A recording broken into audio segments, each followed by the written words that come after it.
Today, I've got a real techie feature for you. We're going to be looking at OASIS in the recording studio during the making of What's the Story Morning Glory, and we're going to be doing a deep dive into the specific microphones they used to get that classic sound on that album. So whether you want Alan White's drum sound, Bonehead's guitar or Liam's vocal sound, this video fills in some important gaps in the technical history of the making of one of the greatest British albums of the 90s. A few weeks back, I was at Rockfield Studios in South Wales with producer Nick Brine recording a cover of Don't Look Back in Anger. And during that session, me and Nick also filmed this little side documentary going into detail regarding where each band member was for the recording and what mic setup they used to get their sound for one of the most important albums of all time.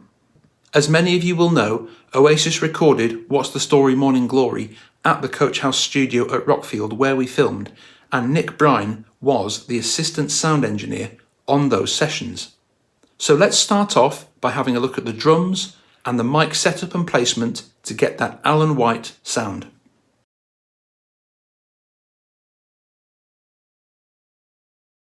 So Nick, could you talk us through the process please of miking the drums Alan White style? Yep, so I'm going to mic it up. We've still got all the same mics here as we had way back then.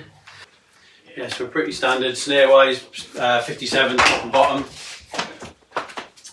The kick varied actually for different songs. Sometimes it was an RE-20 on there, sometimes it was a 421, just to give it a little bit more attack with the AKG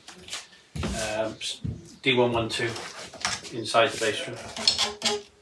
On the ambience as well, didn't get used very often anymore, but we'd have standard kind of stereo ambience in there, which are two U87s up in the corners of the room, which a lot of people do in here.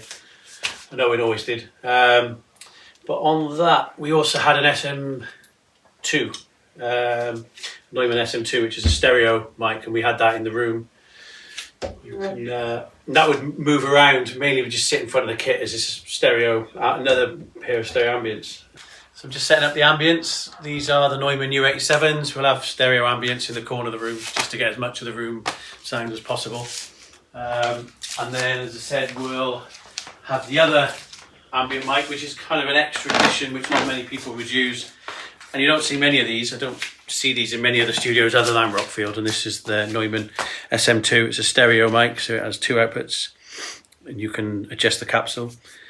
And that was just kind of sat in the room as a little extra addition to be used sometimes, but it wasn't always used. But it is in there, and you can just make this out on the Champagne Supernova video. You can just see it tucked just in front of the kit about here, I think it is. Was the corridor on every single track? Yeah, and you can really hear that on lots of records. It's quite a distinctive sound, the Rockfield corridor. As you hear like 1977 album by Ash, you can really hear it on the snare on that album. So what mic would you use in the corridor? 87. Right. Yeah, 87 in the corridor. So I'll set up the corridor mic, another U87, which will be out here.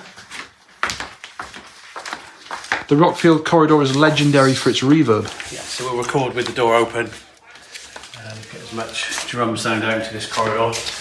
Nice and clattery and ambient. Sits about here, just in line with the window. Sometimes people will put two mics in this corridor, one at either end, but usually it's just a mono ambience. Just sat here. So there's actually a very specific place in the corridor for the mic as well? Around here, yeah. Usually around here. I still predominantly mic up my drums kind of the same, because lots of producers who came in at that time in the 90s were miking up the kits pretty much the same, with the same mics on the kit, but Owen would add the 421 or the RE-20 in there, which a lot of other people didn't do, but otherwise the 87's there, the 87 in the corridor, 421's on the toms, 57 top and bottom on the snare. In this room, that's nothing too complicated, you know. So the last couple of mics, the hi-hat mic, another Neumann KMI 84, and the overheads, which will be more Neumann mics, little valve mics, KM56s, and they'll sit just above the kit here, 2 mics. They're down here in their nice little case. We did swap out, we did switch between KM56s and we sometimes have the 414s as overheads. 56s, more Neumanns on the overheads. Valve microphones.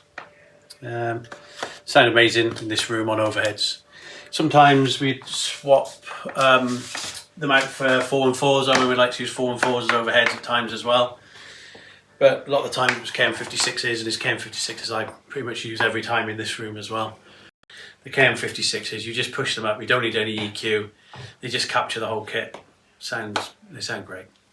We could even kind of go back to using the, I don't know which cable was on which mic, but since I've been here 30 years, the grey cables have been here the whole time as well. So I'll use all the grey cables. Yes. Yeah, the black ones were a later addition, and the orange ones, but the grey ones were the original ones from when I started. They were all here then. We are authentic right down to the XLRs. Yeah, same connectors in the walls. We'll use all the grey ones. They're built by Otto, so they're built to last. Otto was a legend of this place, and yeah, he made all these cables up, and they're still going many years later. Sounds like a master craftsman. Yeah, he's a lovely man. No longer with us, unfortunately, but he built this place, designed a lot of it. So yeah, most of his handiwork is still in all these walls and under the floors. So there's the drum room right in front of the control room. So Alan White's positioned there on the drum riser. It's quite a very basic drum setup.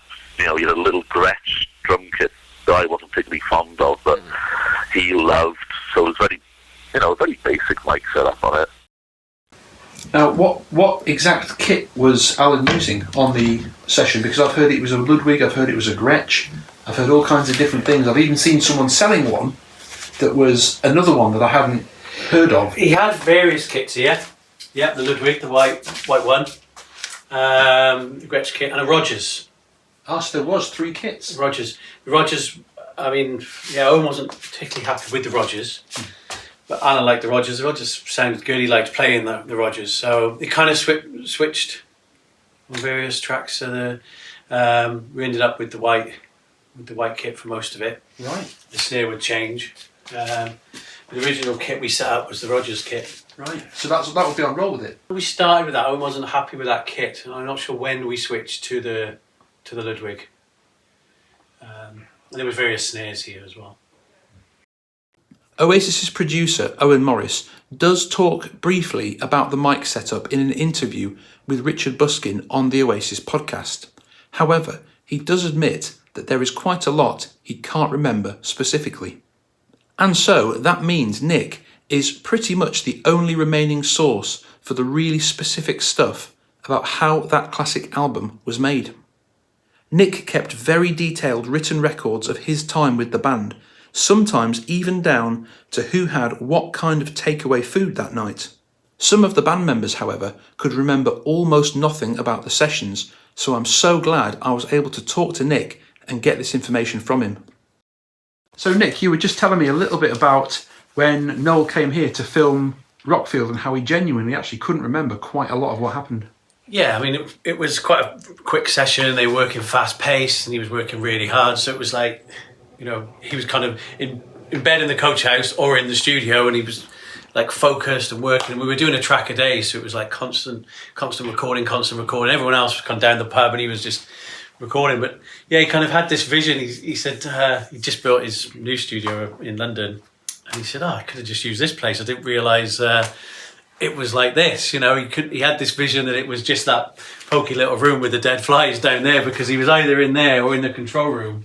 And he said, for all these years, I didn't think about coming back, because I always used to think, why did everyone go to Rockfield? It's that tiny little place in that pokey little room down there.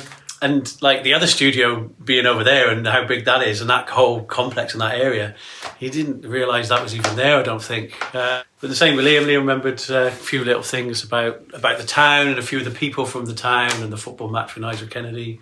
But not a great deal about the studio and the processes that went on.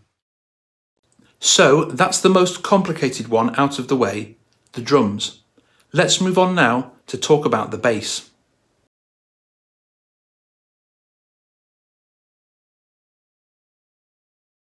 On bass, with his amp in the booth down the end, which is traditionally built as a vocal booth, but everyone uses it for the bass booth. It's good isolation. And the DI, which was one of Rockfield's Nomad Active DIs, which they've had here for years. And mic-wise, U47 FET 47, so the same as the mic used on Liam's vocals, and 421. So we would use a mix or either or, just obviously keeping the track count low. You couldn't just record all of them all the time. Sometimes I actually think we swapped out the 421 for an RE-20 because Owen really liked the RE-20s, which we'd occasionally use on the kick drum as well. And occasionally that would end up on bass, just to give it a bit more kind of that gnarly mids, really, a bit more kind of punk rock kind of sound from some of the more aggressive tracks. The bass was set up in the booth in here, which we're going to mic up now. We've got the actual U47 as well that was used, which we remember because it's got another Otto modification, which is the clip that he made for it. So yeah, that's how we know that was the bass one, and the serial number, of course, and the original DIs, the Nomads, which we've used here since I've been here, the Nomad Active DIs. So yeah, he would be playing in the control room with the cables running through to the amp in here. I use this all the time because it's a nice ISO booth. You get lots of isolation. When the bands are playing live and they're all set up, you can keep the amp screened off and you're getting all that separation. Everyone's standing out in the main room here. Got eye contact with the drummer, but you've still got all that separation. We just run the cables through. But for overdubs, I like to have everyone in the control room, and when we did What's the Story, that's how it was done. Overdubs, run the cables through or use the tie lines, and everyone overdubbed their parts sat in the control room with all the amps still down here. Now let's move on to look at Noel Gallagher's acoustic guitar mic setup.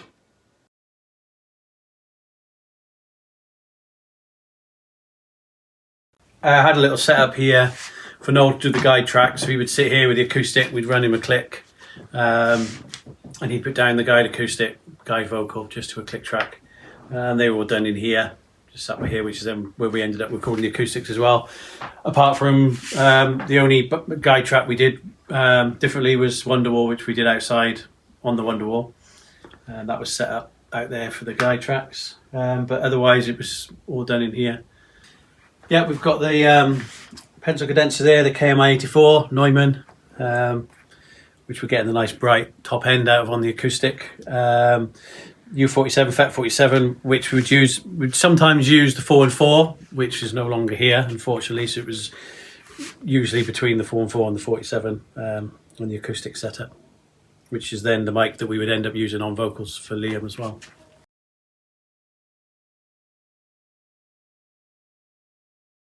Now let's listen to a quick clip from Owen Morris discussing the mic that Liam Gallagher used and also some of the effects that were put on his vocals.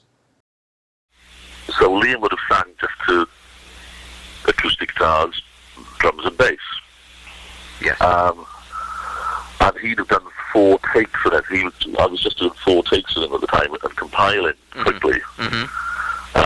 And then I'd always auto-tune him as well. I was using it wasn't auto-tune at the time, it was a Eventide DSP 4000 pitch quantize. Right. Which was just out around that year or something. Yeah. But it just helped just to get takes down, and then just sort of, if there are any lines that he was slightly out, I could just pull him in slightly. And everyone seemed happy with that. I used it all the time on Definitely Maybe, so I used it all the way through Morning Glory as well. What so we'd have did a you vocal mic it down. with? I used a Neumann FET 47 for all of Morning Glory. but there was always like a tape delay going on for me with mixing, and a couple of reverbs. I probably used less and less effects as I went along. Definitely tape delay. Yeah. And last of all, let's look at how the guitar amps were mic'd.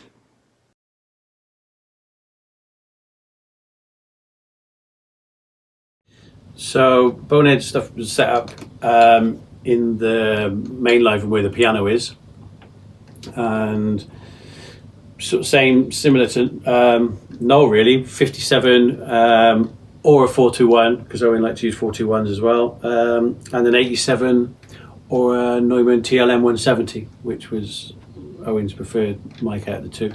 And same for me, I prefer the TLM170s on guitars to 87s. Yep, so Noel was in here with all the dead flies, as he pointed out, back in the day. I think he had it in his head that this was Rockfield. This is all he kind of remembered, this little room with all the dust, cobwebs and dead flies in. Yeah, so his guitars were in here, his amps were in here. And then he would stand out here or in the control room when we were over there, and he'd be tie line through to there. So yeah, I'll put the same mics, the 57 and the U87 on the guitar amp as well. Sometimes we'd use a TLM 170, but usually it was a 57 and 87. And this room's exactly the same as it was. Nothing's changed in here either. Same. Yeah, the whole live room's the same. One mic setup I did actually forget to ask Nick about while we were at Rockfield was the stereo image of the piano. So I just texted him afterwards and he told me it was two Neumann U87s, one on the deep notes, one on the high notes, to give that stereo image of the grand piano. Now, most of these mics are really expensive. They're industry standard gear, so you're talking thousands of pounds. So for a lot of us, it will only be practical to try and get one. But which one? It's a close run thing, but for me personally, it boils down to one of these two. The most commonly used mic on the What's the Story sessions was the Neumann U87. Two of them on the drums, one in the corridor, one usually on every guitar amp, and two on the piano. So instrumentally speaking, the U87 does seem to be the most important microphone. But the most important mic for the vocals was the Neumann U47 FET. This was Liam and Noel's vocal mic. It was also used to record Noel's acoustic guitars, and it was used on the bass amp. So the one that tempts you the most out of those two probably depends on what you are, whether you're like a singer-songwriter or another kind of instrumentalist. But that's it guys, a little bit of Oasis tech history for you. I hope all you producers and tech heads enjoyed that, and as always, I'll see you next time.